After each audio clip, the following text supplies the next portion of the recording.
Montana Territory, December 1889. The wind screamed across the Bitterroot Valley with a violence that made seasoned frontiersmen nervous. Winter was coming early, and it promised to be brutal. In a clearing 3 miles north of Stevensville, a solitary figure worked against the fading light, hauling timber onto an already completed roof. His neighbors watched from their cabins, shaking their heads.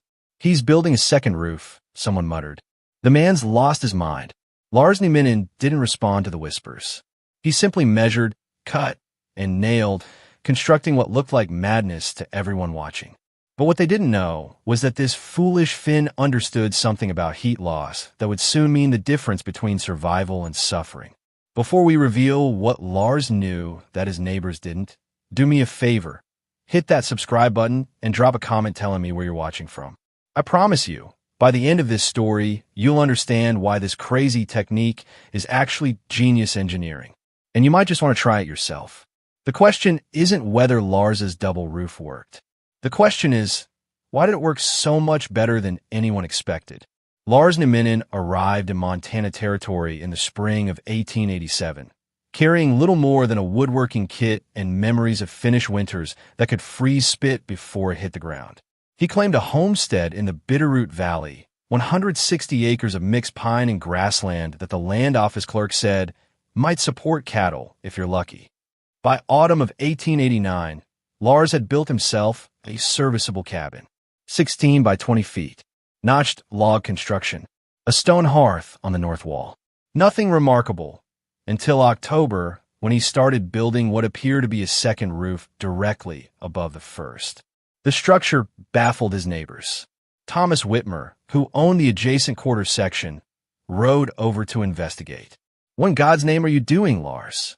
"Making roof," Lars replied in his accented English, gesturing at the framework taking shape 8 inches above his existing shingle roof. "You already have a roof," Whitmer said. "A good one. Why would you waste timber and labor building another?" Lars tried to explain something about air and cold and the way heat escaped, but Whitmer rode off, shaking his head. By evening, half the valley knew the Finn had gone strange. Probably the isolation. Maybe he'd taken a knock to the head. James Bradley, a carpenter who'd built 6 cabins in the valley, was more direct when he visited 3 days later. "You're doubling your structural load for no reason," he said, examining Lars's work. "That gap you're leaving, 8 inches of nothing, that's wasted space. No insulation value whatsoever." "Air is insulation," Lars said quietly. Bradley laughed. "Air? Son, air is what steals your heat. You want insulation, you pack that space with moss or grass or dirt. Something solid. This double roof nonsense is going to cost you timber, time, and warmth when winter hits." But Lars had already calculated the cost. Back in Oulu, in northern Finland, he'd seen variations of this technique used on storage buildings and saunas. The principle was simple. Trapped air, when properly sealed and vented, created a thermal barrier that solid materials couldn't match. The key was the gap, wide enough to prevent conduction, narrow enough to prevent convection. By mid-November, Lars had finished his double roof. The upper roof sat on a framework of small poles, creating an 8-inch air space above the lower roof. He'd built ventilation slots at the eaves and ridge, barely noticeable gaps that would allow moisture to escape while keeping the dead air space stable. His neighbors called it Minon's folly. Some predicted the structure would collapse under the first heavy snow. Others said he'd wasted enough good timber to build a barn. The consensus was clear. Lars didn't understand Montana winters, and he was going to learn the hard way. What they didn't understand was that Lars had survived winters where temperatures regularly dropped to 40 below zero. And in those frozen Finnish landscapes, his grandfather had taught him a simple truth. The best insulation isn't what you put between you and the cold. It's the air you trap there. The physics behind Lars's double roof were elegant in their simplicity, though few of his neighbors possessed the education to understand them.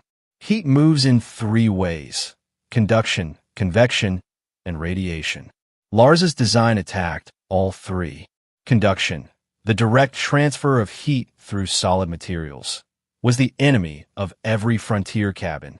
When warm interior air heated the ceiling, that heat conducted directly through wooden boards and shingles to the frozen air outside. It was like throwing firewood directly into a snowbank. Lars's 8-inch air gap eliminated this pathway. Heat rising from his cabin warmed the lower roof, but that warmth couldn't conduct through 8 inches of air to reach the upper roof. The gap created a thermal break, a buffer zone where heat transfer simply stopped. Convection, the movement of air carrying heat away, was equally problematic in traditional roofs.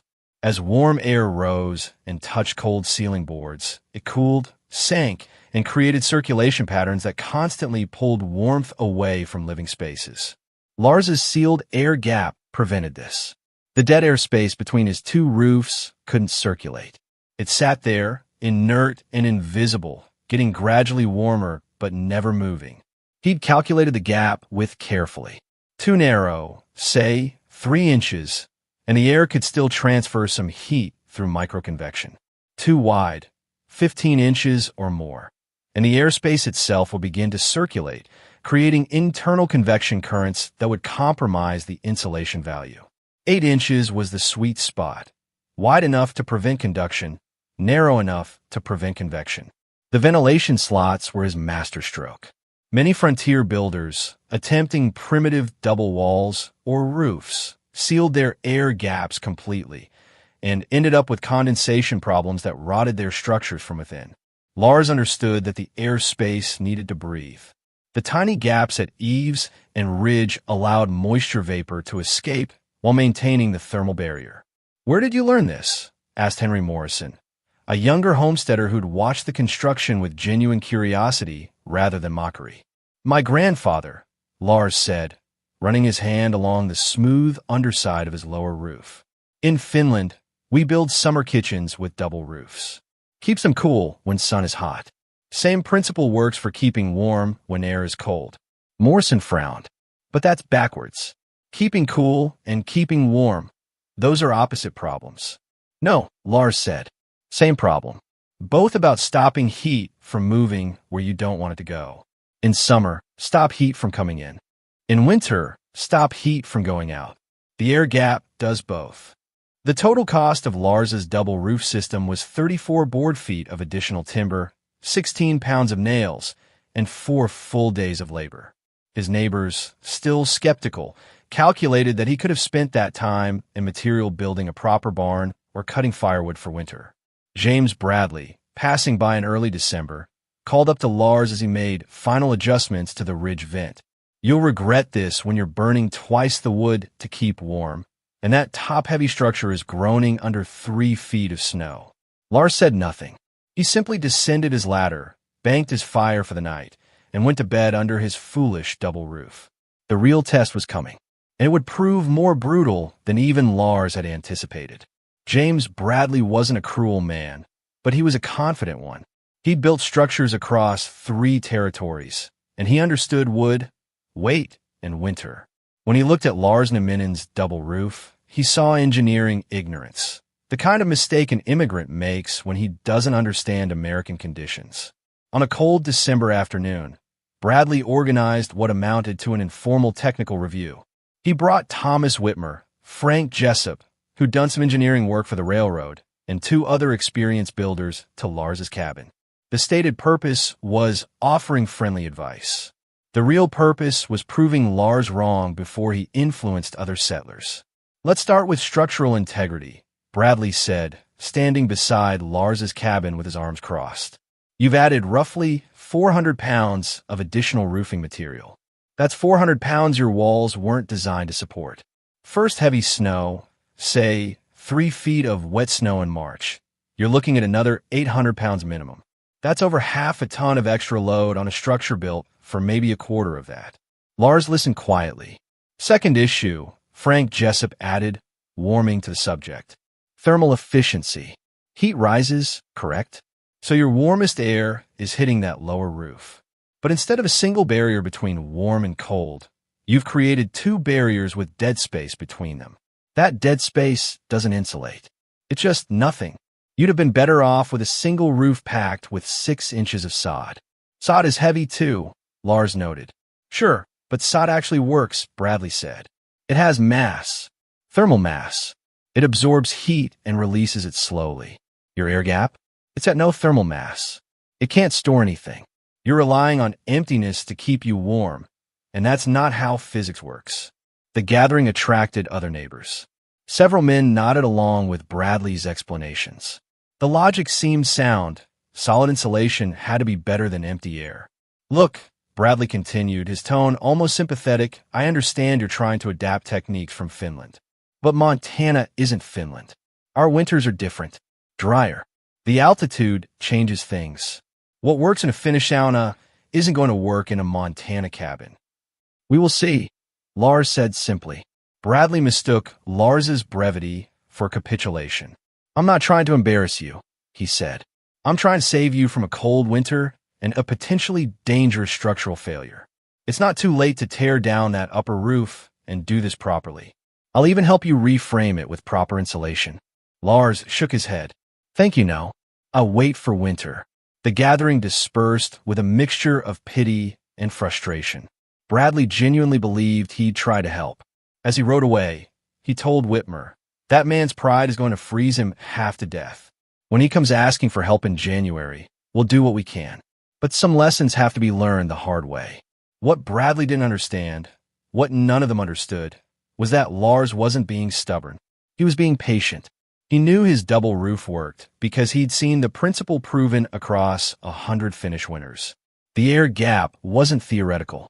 It wasn't experimental. It was tested technology that his neighbors simply didn't recognize. Lars spent the rest of December cutting firewood. Not because he expected to burn more than usual, but because he expected to burn less, and he wanted a surplus to share when his neighbors ran short. He stacked the wood with the calm confidence of a man who knew what was coming, and what was coming would vindicate everything his neighbors called foolish. The cold arrived on January 8th, 1890, with a silence that frightened experienced frontiersmen. No wind, no clouds, just clear, crystalline air that seemed to pull heat from everything it touched. By January 10th, temperatures at the Stevensville trading post registered 12 degrees below zero at noon. By evening, it had dropped to minus 22. The cold wasn't the howling, dramatic freeze of a blizzard. It was the quiet, relentless cold that killed livestock and cracked trees like rifle shots in the night.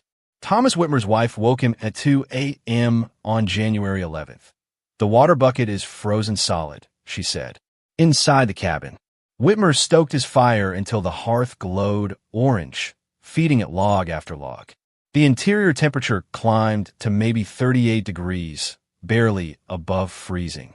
His children huddled under every blanket they owned. The single-pane window had frost on the inside, so thick he couldn't see out. By dawn on January 12th, the cold had intensified beyond anything the valley had experienced in living memory. The official thermometer at the trading post froze and stopped functioning, but later estimates, based on alcohol thermometers and comparative records, put the temperature at minus 31 degrees Fahrenheit. James Bradley's cabin, despite his expertise and careful construction, couldn't hold heat. He burned wood so fast his wife worried they'd run out before the cold broke. The interior temperature fluctuated between 15 and 20 degrees, even with the fire roaring continuously. Frost formed on the nails protruding through the ceiling boards. Hundreds of tiny points of ice where metal conducted cold directly into the living space. Frank Jessup wrapped his children in blankets and buffalo robes and kept them within 3 feet of the hearth. The far corners of his cabin registered below zero. Ice formed in the cracks between logs. His wife's breath frosted invisible clouds, even though they had a fire hot enough to make the stone hearth uncomfortable to stand near. If you're watching this and thinking about that double roof right now, hit that like button. And if you haven't subscribed yet, do it now, because what happened next changed how frontier families thought about shelter. Drop a comment telling me, would you have believed Lars, or would you have called him foolish? The crisis deepened on January 13th. 3 families, burning through their winter wood supply at catastrophic rates, sent men to neighbors asking to share warmth and shelter. No one had enough. The cold had exceeded every preparation, every calculation, every precaution. Thomas Whitmer, desperate for solutions, remembered Lars Minon, the quiet Finn who lived 3 miles north, the fool who'd built a second roof. Whitmer bundled in every piece of clothing he owned and rode north through air, so cold his horse's breath crystallized instantly into clouds of ice particles. When he reached Lars's clearing, he expected to find a man in crisis, maybe already suffering from hypothermia, too proud to ask for help. What he found instead stopped him in his tracks. Smoke rose lazily from Lars's chimney, not the thick, constant smoke of a fire burning desperately to stay ahead of the cold. Just normal, steady smoke. Whitmer approached the cabin cautiously. Through the window, clear of frost, he could see Lars sitting at his table, calmly working on what looked like a wood-carving project. Whitmer knocked. Lars opened the door, wearing a single wool shirt. No coat. The wave of warmth that escaped was so dramatic Whitmer actually gasped. "Thomas," Lars said calmly. "Come in. It's cold outside." Thomas Whitmer stepped into Lars Minon's cabin and felt heat, actual, comfortable warmth, envelope him for the first time in 3 days. His frost-burned cheeks began to sting as blood flow returned. He stood there, speechless, while Lars calmly closed the door. "You look cold," Lars observed. "Coffee." "Ow," Whitmer managed. "How is it this warm?" Lars gestured toward the hearth. A modest fire burned there, nothing like the roaring infernos Whitmer and his neighbors had been maintaining. "Same amount of wood," Lars said. "Maybe less." Whitmer pulled off his glove and touched the log wall. It was cool to the touch, but not frozen. He looked up at the ceiling. No frost on the nails. No ice forming at the corners. He'd been inside hundreds of cabins, and in cold like this, you always saw the signs. The white patches where moisture froze, the crystals forming along the ceiling edges where warm met cold. Lars's cabin had none of that. "The temperature," Whitmer said. "Do you have a thermometer?" Lars nodded and retrieved a mercury thermometer he'd mail-ordered from a scientific supply company in Denver. He hung it on a nail in the center of the cabin, away from the direct heat of the fire. 54 degrees Fahrenheit. Whitmer stared at it. "That's impossible. My cabin, with twice the fire you're running, barely reaches 17, maybe 20 degrees on a good day." "Air gap," Lars said simply, pointing upward. "Heat goes up, yes. Hits lower roof, but cannot go through 8 inches of air to reach upper roof. So heat stays inside. Your cabin, heat goes through boards, through shingles, into cold air. Heat leaves fast. Mine leaves slow." Over the next hour, Lars explained the principle in detail. Whitmer, who dismissed it as nonsense 6 weeks earlier, now listened with the intensity of a man whose survival might depend on understanding. "The double roof creates what you might call a thermal shield," Lars said. "Your roof, single layer, it tries to fight the cold directly. My roof, the upper roof is cold, yes. Maybe same temperature as outside. But that cold cannot reach the lower roof because of the air gap. The lower roof stays warm, maybe 30, 35 degrees. Not hot, but not frozen. And that means inside stays much warmer." Whitmer did rough calculations in his head. Lars's cabin was approximately the same size as his own. Similar log construction, similar hearth. The only significant difference was the double roof. And that difference had produced a 37-degree temperature advantage. "I need James Bradley to see this," Whitmer said, "and Frank Jessup, and everyone who told you this wouldn't work." Lars poured coffee. "Bring them tomorrow. Bring families if they need warm place to stay. I have space." Word spread through the valley faster than the cold had. By the afternoon of January 14th, 11 men had visited Lars's cabin, each bringing his own thermometer to verify what seemed impossible. The measurements were consistent, 52 to 56 degrees Fahrenheit inside, with outdoor temperatures still hovering around -28. James Bradley arrived last, brought by Henry Morrison. He stood inside Lars's cabin with the stunned expression of a man whose expertise had just been proven inadequate. He touched the walls, examined the ceiling, studied the modest fire in the hearth. "I was wrong," he said finally. "Completely wrong. This is remarkable." Lars nodded. "Physics doesn't change with geography. Same in Finland. Same in Montana. Air, when you trap it right, is very good insulation. The most striking comparison came from Frank Jessup, who'd kept careful records. His cabin, which he'd designed himself using railroad engineering principles, had consumed approximately 42 cords of firewood during the cold snap just to maintain 15 to 20 degrees. Lars had burned 17 cords and maintained 54 degrees. The thermal efficiency wasn't just better. It was transformatively better. Lars's double roof hadn't just worked. It had outperformed every traditional design by a margin that defied the experts' expectations. That night, with temperatures still brutally cold, 3 families accepted Lars's invitation to shelter in his cabin. They brought bedrolls and crowded into his small space. With 15 people and 1 modest fire, the interior temperature actually rose to 61 degrees. "Tomorrow," Bradley said quietly, "I'd like to learn how to build one of these. If you'll teach me." Lars smiled. "We start after cold breaks. But yes, I teach. This is not secret. This is just good engineering." The cold snap broke on January 18th, 1890. Temperatures climbed back to a merely frigid 10 degrees above zero, and the Bitterroot Valley began assessing the damage. 2 homesteaders had lost significant portions of their winter wood supply.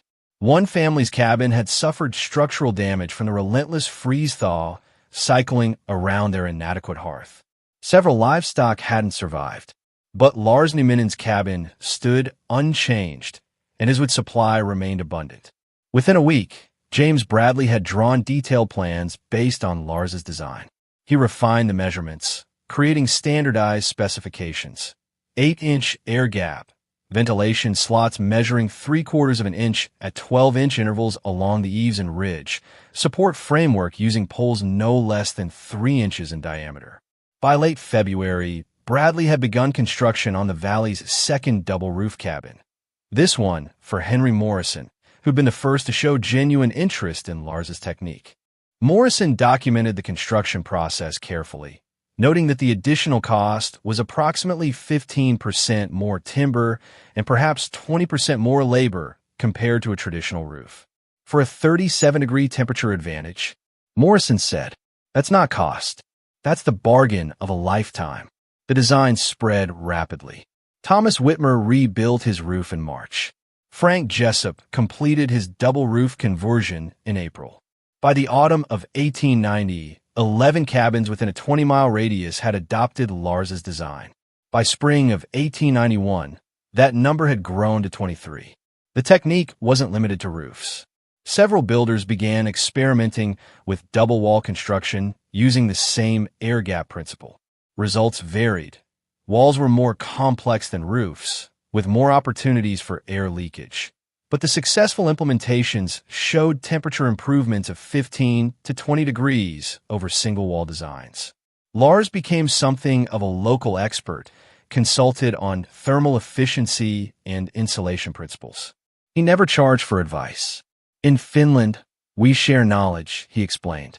"What worked for one family works for all families. Cold doesn't care about property lines." James Bradley, to his credit, became one of Lars's strongest advocates. He wrote a detailed article for the territorial newspaper describing the double roof principle, complete with diagrams and thermal performance data. The article concluded, "We dismissed as primitive ignorance what was, in fact, sophisticated engineering refined over centuries of Arctic survival. Mr. Minon's folly has proven to be wisdom we were too arrogant to recognize." The double roof design earned a nickname in the valley, Finnish Insurance. As in, got your Finnish insurance yet?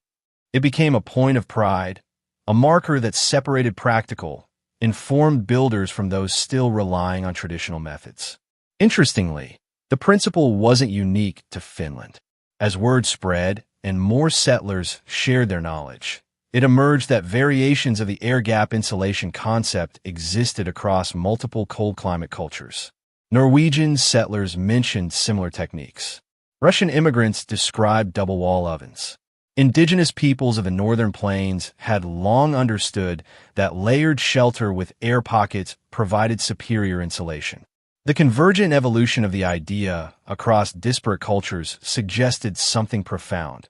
When humans face extreme cold with limited resources, they eventually discover the same physical principles. The air gap wasn't Finnish or Norwegian or Russian. It was physics waiting to be understood by anyone willing to observe and experiment. Modern building science has vindicated Lars's intuition completely. Today's structural insulated panels, SIPs, double envelope houses, and advanced thermal brake systems all rely on the same fundamental principle. Trapped air is one of nature's best insulators. An inch of still air has an R value, a measure of thermal resistance, comparable to an inch of many solid insulation materials. The key is preventing that air from moving. Contemporary building codes now mandate air gaps in roof assemblies, though they're typically achieved through different methods: radiant barriers, ventilated attic spaces, insulation layers. But the principle Lars brought from Finland in 1887 remains at the heart of efficient thermal design. If this story changed how you think about primitive or traditional knowledge, show it by hitting that subscribe button. Drop a comment telling me, what other old techniques do you think might actually be brilliant engineering? And hit that like button if you believe wisdom doesn't have an expiration date. Lars Minon lived in his double roof cabin until 1912, when he sold his homestead and moved to Missoula to live with his daughter's family. The cabin still stood as of 1935, when a Forest Service survey noted it as structurally sound, double roof design, finished construction. Its ultimate fate is unrecorded, but its influence persisted long after Lars himself had passed. The story of Lars's roof offers a lesson that extends beyond thermal engineering. It reminds us that mockery is often the sound of ignorance meeting innovation. That expertise in one context doesn't guarantee understanding in another. That traditional knowledge, developed over centuries of trial and error, deserves respect rather than dismissal. James Bradley learned this lesson personally, and to his credit, he taught it to others. In his later writings, he frequently referenced Lars's double roof as an example of what he called vernacular genius, the sophisticated problem-solving that emerges from sustained engagement with specific environmental challenges. We called him foolish, Bradley wrote in 1895, because we measured his solution against our assumptions rather than against the problem he was solving. His double roof seemed wasteful because we didn't understand what he was building.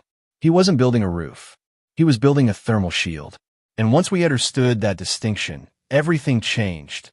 The temperature difference, that 37-degree gap between Lars's cabin and his neighbors' homes, represented more than thermal efficiency. It represented the distance between arrogance and humility, between dismissing the unfamiliar and seeking to understand it. On the coldest night of January 1890, when temperatures plunged to minus 31 degrees and families huddled in frost-rimed cabins burning wood they couldn't spare, Lars Minon sat comfortably at 54 degrees, warm enough to work on his wood carvings. Not because he was lucky, not because he was wealthy, but because he understood something fundamental about physics that his expert neighbors had overlooked. The double roof wasn't magic. It was mathematics. It wasn't primitive. It was proven. And it worked exactly as Lars knew it would, because some knowledge doesn't need to be modern to be correct. It just needs to be true. Educational note. This script presents a historically plausible narrative based on documented frontier insulation techniques and thermal engineering principles. It is intended for educational and entertainment purposes. Any construction project should follow current building codes and consult qualified professionals.